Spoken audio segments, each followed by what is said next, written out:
अब ऐसे एक्सरसाइज का सबसे बड़ा मिथ है कि अगर किसी मोटे को पतला होना है, फैट लूज करना है, तो उसके लिए कार्डियो बेस्ट होता है। मतलब मान लो कि अगर कोई भी इंसान आपको आपके लिए मतलब जनरली आम आदमी के लिए चाय की टपरी में जाता है तो वो बोलता है कि भागना शुरू कर, कि रोज सुबह से भागना शुरू कर। अब ये बहुत ही बड़ा मिथ है, साइंटिफिकली हम दोनों को पता है, पर मैं आपको इसको सिंप्लीफाई करने की गुजारिश करूंगा। देखिए 2007 में AHA जो कि अमेरिकन हार्ट एसोसिएशन है, उन्होंने गाइडलाइंस पब्लिश की थी कि हर इंसान को अपनी कार्डियोवैस्कुलर हेल्थ के लिए कुछ ना कुछ अमाउंट में उनको एक जॉगिंग या कार्डियोवैस्कुलर रेंज जो एक डिफाइन की जाती है, level 2 zone 2, it is a heart health range, वो एक रेंज उन्होंने डिफाइन की थी। अब 7 दिसंबर 2023 विच इज़ लिटरली पिछले महीने, एक महीने पहले उन्होंने अपनी उस गाइडलाइन को अमेंड करते हुए ये बोला कि कार्डियोवैस्कुलर हेल्थ जो है आपकी वो रेजिस्टेंस ट्रेनिंग से भी इम्प्रूव होती है। सो रेजिस्टेंस ट्रेनिंग ना सिर्फ आपके मसल्स बिल्ड करता है, बल्कि आपकी कार्डियोवैस्कुलर हेल्थ को भी सपोर्ट करता है। और उन्होंने ये भी बोला कि कार्डियोवैस्कुलर हेल्थ को इम्प्रूव करने के लिए either a combination of both which is RT plus cardio और RT alone is good enough. तो अब जब अमेरिकन हार्ट एसोसिएशन ये चीज़ बोल रहा है कि भाई रेजिस्टेंस ट्रेनिंग से ना सिर्फ आपके मसल्स बढ़ते हैं बट आपका हार्ट हेल्थ भी इम्प्रूव होती है, तो फिर अब उससे बड़ी कोई अथॉरिटी है क्या? देखिए, ऐसे तो फिर मेरा भी पर्सनल ओपिनियन है, किसी और का पर्सनल ओपिनियन है, किसी का भी होगा, बट जब जब इतनी बड़ी अथॉरिटीज़ आपके सामने आकर लिटरली आपको बोल रही है कि नहीं सिर्फ रेजिस्टेंस ट्रेनिंग कर लोगे उससे भी आपकी हार्ट हेल्थ इंप्रूव हो जाएगी, तो फिर I think people need to listen. अब हमारे पास में एविडेंस है।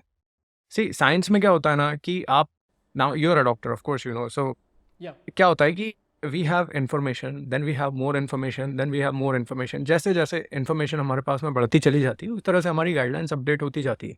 अब पिछले 20 सालों में रेजिस्टेंस ट्रेनिंग के ऊपर इतनी सारी स्टडीज पब्लिश की गई है। रेजिस्टेंस ट्रेनिंग के बेनिफिट्स देखिए आप, टेस्टोस्टेरोन आपका बढ़ता है, आपके कॉर्टिसोल लेवल्स जो होते हैं बेसलाइन से उसमें काफ़ी over a period of time baseline cortisol levels आपके रिड्यूस होते हैं।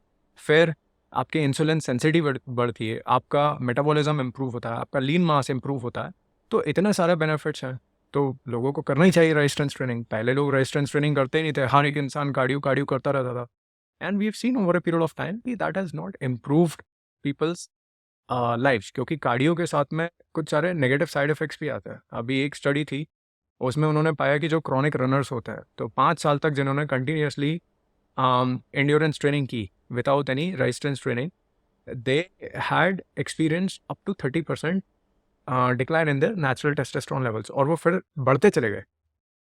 सो ऊपर से एंड्योरेंस ट्रेनिंग के साथ में आपका मेटाबॉलिक स्लो डाउन होता है and you also lose a lot of muscle mass. आपका लीन मास प्रिजर्व करने में कार्डियो हेल्प नहीं करता है। तो अगर किसी को कार्डियो करना है तो as long as you understand कि there is a trade off, अगर आप कार्डियो ज़्यादा करोगे तो आपके ये सारे नुकसान हैं।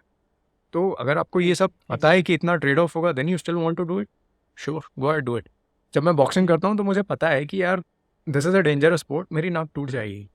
मैं किसी से यही बोलूँगा जाके कि बॉक्सिंग करो, boxing is good for health. You know, if you know the risk, you want to do it because you are passionate about it, good for you. दोस्तों ये वीडियो अगर आपको वैल्यूएबल लगा तो इसे लाइक कर अपने सारे दोस्तों से इसे शेयर कीजिएगा। इस चैनल को सब्सक्राइब तो आप कर ही लेंगे। चलिए मिलते हैं।